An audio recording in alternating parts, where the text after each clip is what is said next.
Dios. Hermanos, que Dios les bendiga. Este es el pastor Percy J. Riley de la ciudad de Los Ángeles, quien les saluda en esta hermosa noche. En esta noche estaremos hablando sobre el tema ¿cuáles son las estaciones de la cruz y qué podemos aprender de ellas? Antes de todo, quiero dejar bien en claro que esta información la tomé de una página que se llama www.godquestions.com. Es una página evangélica, cristiana evangélica. Esto lo menciono y lo dejo claro porque hay ciertos evangélicos que piensan que todo lo saco de la iglesia católica y todo. No, esta página es una página cristiana evangélica para aquellos que les gusta difamar y levantar falsos. Pero vamos a hablar sobre el tema que es lo más importante. Las estaciones de la cruz, también conocidas como la Vía Dolorosa o el Vía Crucis, es una narración de las horas finales en la vida de Jesucristo en la tierra, que continúan proveyendo convicción espiritual para todo cristiano, así como su aplicación para nuestras vidas.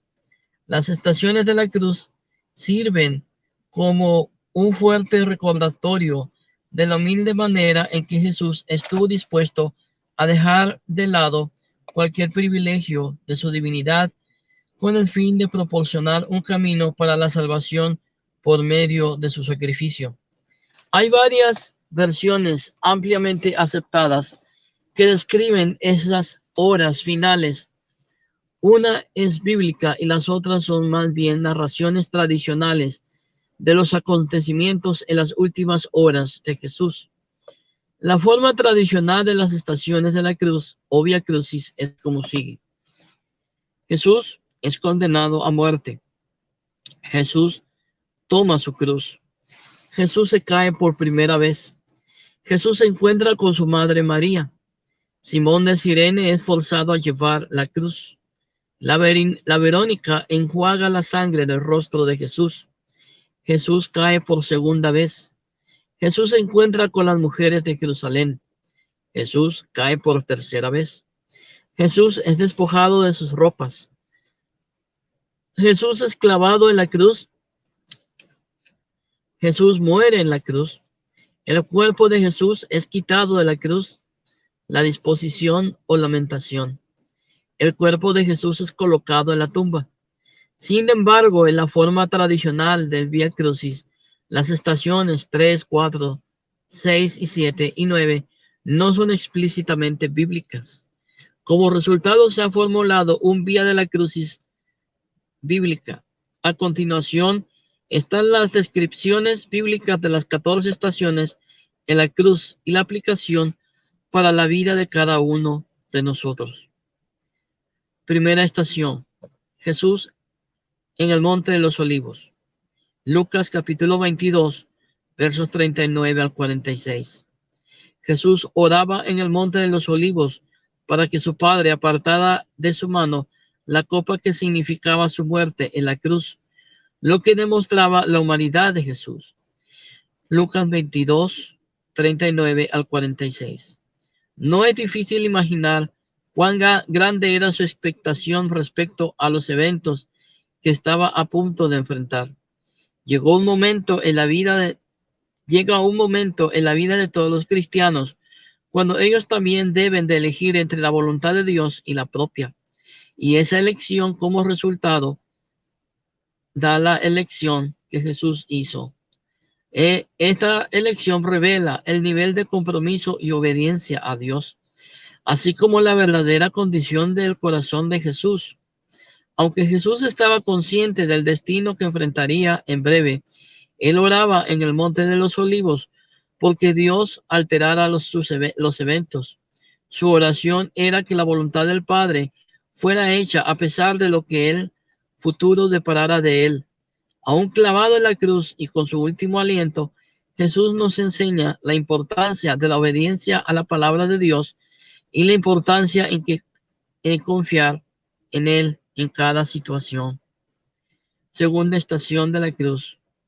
Jesús es traicionado por Judas y arrestado. Lucas capítulo 22, versos 47 al 48. Judas no solo se volvió uno de los personajes más despreciables en la historia cuando él traicionó a Jesús, también se convirtió en un inolvidable recordatorio para cada cristiano de que ha habido veces cuando ellos han caído en la tentación del pecado. Para el cristiano, tropezar con el pecado es como traicionar al que dio su vida por nosotros. ¿Cuánto mayor es esa traición cuando el pecado es un comportamiento elegido, alejándose deliberadamente de la convicción espiritual? Lucas capítulo 22, versos 47 al 48. Judas vivió con Jesús y estuvo sentado a sus pies, aprendiendo de él por años, pero a causa de su corazón no fue verdaderamente transformado por el poder del Espíritu Santo. Él cayó cuando fue tentado por Satanás. Como creyentes, se nos dice que nos examinemos a nosotros mismos para ver si realmente estamos en la fe. Segunda de Corintios capítulo 42, Segunda de Corintios capítulo 13, verso 5. Tercera estación de la cruz. Jesús es condenado por el Sanedrín. Lucas 22, 66 al 71. El concilio del Sanedrín, formado por 70 sacerdotes y escribas y un sumo sacerdote, demandó que Pilato ejecutara a Jesús. Este incidente sirve como una advertencia para que todos los cristianos seamos cuidadosos de no exaltarnos a nosotros mismos con la autojustificación para juzgar a otros.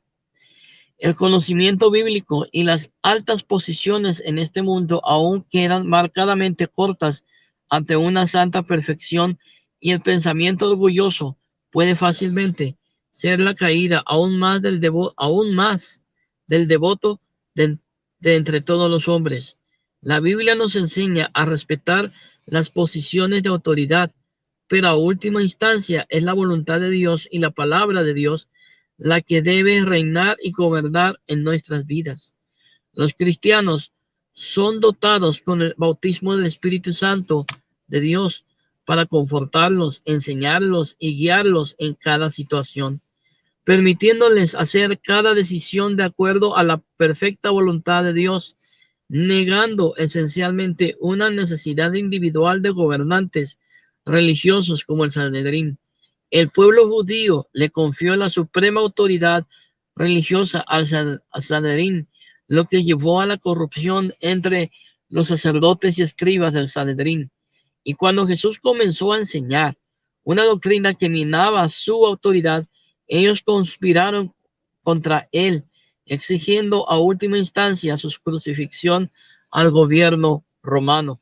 Lucas capítulo 22, versos 66 al 71. Cuarta estación de la cruz. Pedro niega a Jesús. Lucas capítulo 22, versos 54 al 62.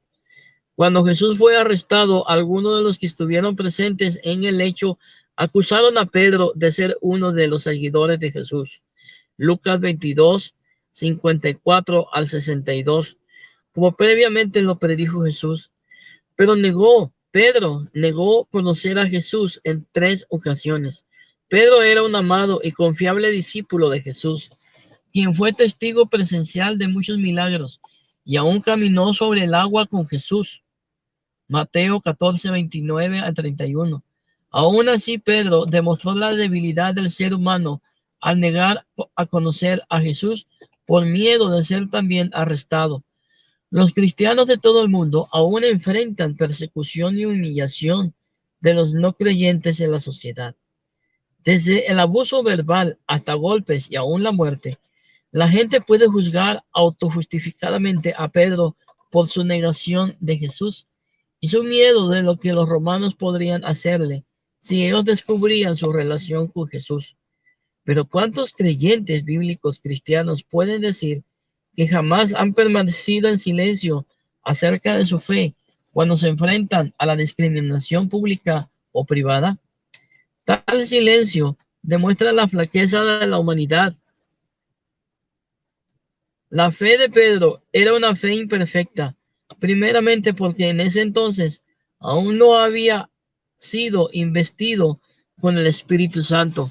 Después de la venida del Espíritu Santo en Pentecostés, para vivir con los corazones de los creyentes. Hechos capítulo 2. Pedro era un león valiente de la fe para nunca jamás temer el proclamar a su nombre o a su Jesús. Quinta estación de la cruz. Jesús es juzgado por Poncio Pilato. Lucas 23, 13 al 25.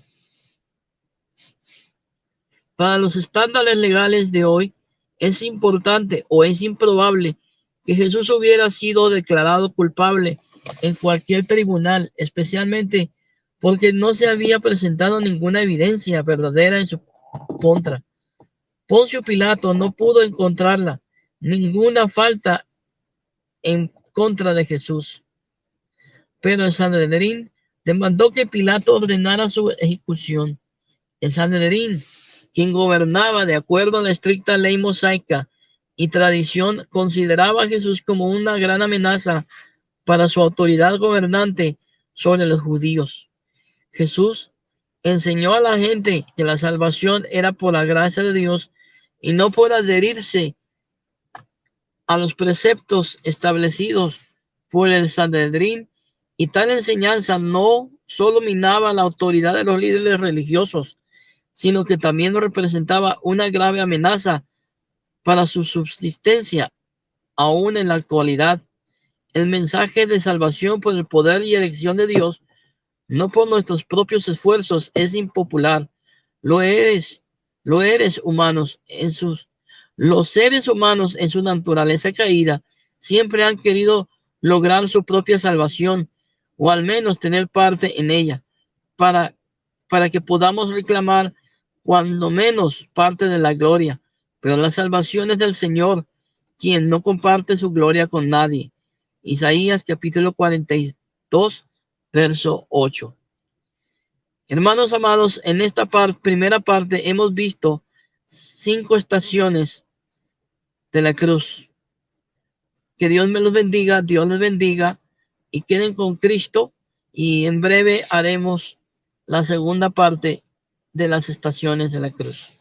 Paz de Dios.